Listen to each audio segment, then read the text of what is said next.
विमल पोलो जुबा केसरी, हर पल मनाओ केसरी त्योहार।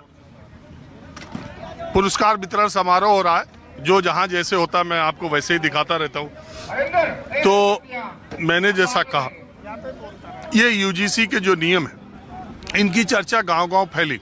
संजीव बालियान की इस बात से मैं सहमत हूं कि सोशल मीडिया ने इस चर्चा को में आग लगाने का या इसको एक बड़ा मुद्दा बनाने में सोशल मीडिया का भी बहुत बड़ा योगदान है।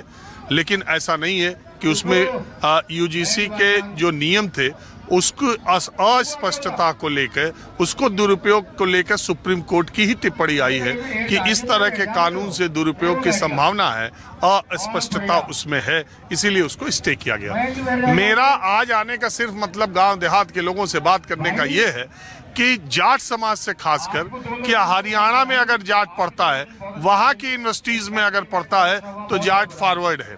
अगर उत्तर प्रदेश की यूनिवर्सिटीज में जाट पढ़ता है तो वो बैकवर्ड है। और अगर यही बागपत मुजफ्फरनगर का जाट केंद्रीय विश्वविद्यालय जेएनयू, इलाहाबाद विश्वविद्यालय बीएचयू और जामिया या दिल्ली विश्वविद्यालय में पढ़ेगा तो वो जनरल हो जाएगा। यानी उसके खिलाफ जो यूजीसी के नए नियम है वो उसके खिलाफ हो जाएंगे, जिस तरह की आशंका सवर्ण समाज ने या सामान्य ने कही थी। लेकिन अगर वो यहाँ आता है, मेरठ में है, अगर मेरठ विश्वविद्यालय में अगर वो पढ़ता है, अगर वो पूर्वांचल विश्वविद्यालय में पढ़ता है, अवध विश्वविद्यालय में पढ़ता है, तो उसका बैकवर्ड का दर्जा होगा। ये बड़ी अजीबोगरीब स्थिति है। राजस्थान के 4 जिलों के जाटों को बैकवर्ड का दर्जा प्राप्त है, उत्तर प्रदेश के जाटों को बैकवर्ड का दर्जा प्राप्त है, हरियाणा के जनरल कैटेगरी में माना जाता है, सामान्य में वो है। और अगर केंद्र की नौकरियां हैं तो उसमें भी 4 जिलों को छोड़ के बाकी सारे जाटों को, चाहे उत्तर प्रदेश का ही जाट क्यों ना हो, केंद्र की नौकरियों और केंद्र के विश्वविद्यालयों में उसको जनरल कैटेगरी माना जाता है। सही कहा मैंने? बिल्कुल सही है जी, एकदम सही कहा जी।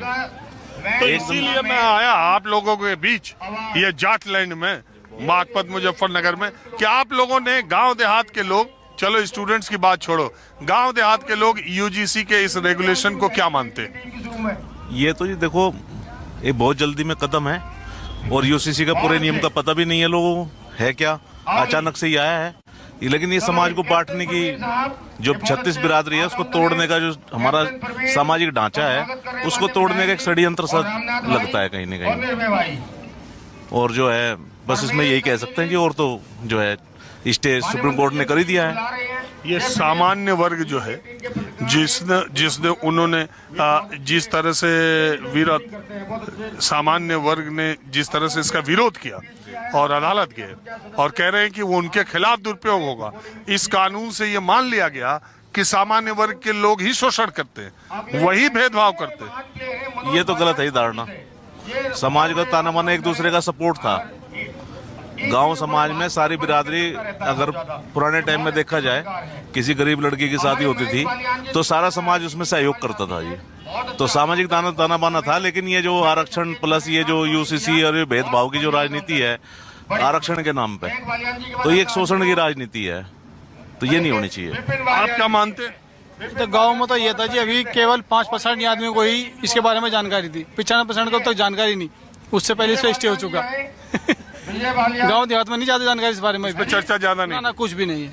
अभी तो 5% आदमियों को भी पता लगा था कि ये कोई ऐसा है कि कानून बनाया जा रहा कि जिससे जो है जनरल के जो छात्र है वे दबाव में इसमें आवेंगे। मैं स्टाफ वगैरह जो है, मैं एक बार मेरठ गया था इसी कार्यक्रम को लेकर। मेरठ में कई छात्रों का ये कहना था, सामान्य वर्ग के लोगों का, कि अब इस इलाके में, खासकर पश्चिमी उत्तर प्रदेश में, जो 2 जातियां, गुर्जर और जाट, ये मार्शल कौम के तौर पे मानी जाती। इन्हीं के पास खेत ज्यादा, इन्हीं के पास धन जन बल, तीनों में मजबूत, और ये आते यहाँ ओबीसी कैटेगरी में, तो ये भी ओबीसी में आएंगे और इनके सामने राजपूत या ब्राह्मण या कायस्थ या अग्रवाल समाज के लोग, ये इनके सामने क्या है? ये तो यहाँ पूरा पश्चिमी उत्तर प्रदेश में पहले शासकों में ही, ये पहले शासकों में प्लस इनको सपोर्ट मिल जाता हो जाता है, ये तो बात थी। ये बात ठीक थी ना? हाँ, क्योंकि पहले शासकों में प्लस और सपोर्ट मिल जाता ये तो होता। तो लेकिन जाट समाज न इधर का बोल रहा था न उधर का बोल रहा था, क्या वजह थी? बस जाट तो अपने पैरों पे है जी, वो तो अपने पैरों पे खड़ा है, अपने हिसाब से कंट्रोल कर ले सब मामले को। तो जाट समुदाय में इसकी कोई एक्शन रिएक्शन नहीं था, बहुत सन्नाटा, बड़ा बैलेंस चल रहे थे, इसकी क्या वजह है? इसकी वजह ये है राजीव जी कि हमने बहुत गाली खा ली जी, और इन्हीं जो तथाकथित स्वर्ण समाज है, इन्होंने हमें कहीं तो फर्जी पहलवान बताया, इन्होंने कहीं हमें फर्जी किसान बताया, तो अब की बार ये दम लगा के देख लो इसे उल्टा करवा के। अब का तो जाट आराम था बैठा जी, पहले अपना दम लगा के ये देख लो, और जब ये नु कह दे मेरे हाथ खड़े हो गए, मारे बस की पार बसाना नहीं है, हम आई जाएंगे फिर तो। बस जाट का तो काम है यो सारी जगह सिर देने का काम, एक आध जगह तो हमें शांति तो रह लेने दो जी।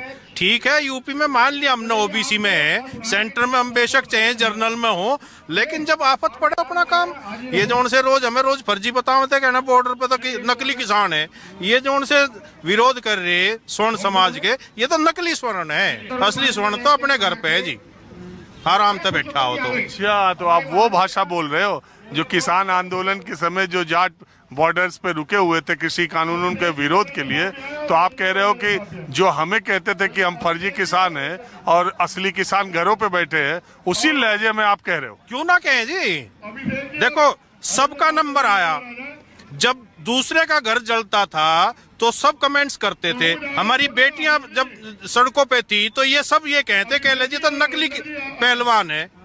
आज हमारा नंबर आया तो आज इनका क्यों दर्द हो गया जी, क्यों ना कहें हम इस बात को।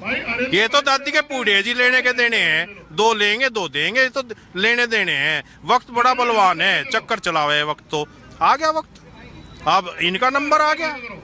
देखिए व्यक्ति को, मैं समझता हूँ इस बात को कि व्यक्ति को बड़ा सोच समझ के बोलना चाहिए, वो कभी भी किसी भी वक्त उसके ऊपर पड़ सकता है। तो समाज को ये भी तो सोचना चाहिए था, स्वर्ण समाज को, कि जब हम अपने हक की लड़ाई। आप ऐसा क्यों मान रहे हैं कि सवर्ण समाज या सामान्य वर्ग के लोग किसान आंदोलन में आपके साथ नहीं थे और वो केवल जाटों? आप तो वही बात कर रहे हैं जो सब लोग कहते थे कि ये केवल जाटों और सिखों का आंदोलन है। आप उसको किसान, आप ये क्यों नहीं मानते कि आपके साथ सामान्य वर्ग के लोग थे? आप नहीं मानते? नहीं, हमारा विरोध सबसे ज्यादा इन लोगों ने किया था जी।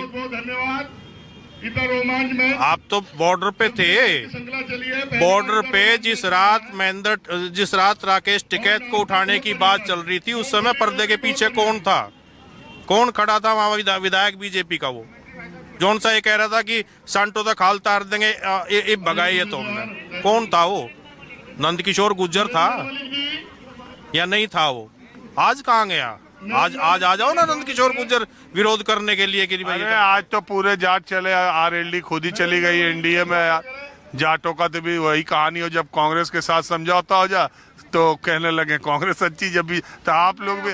अब ये आप हमें मौसम विशेषज्ञ बताने लगो तो थोड़ा बहुत तो जो हमें भी सीख लेने तो टेक्नोलॉजी या ऐसा कि हम सारी उम्र जो है विरोध में रह जाएंगे। आप तो क्यों, पहले तो बीजेपी के विरोध में रहो जब तक किसान आंदोलन, जैसे ही जयंत चौधरी ने पाला बदला सब किसान दूसरी जाट बोलने लगे, दूसरी भाषा।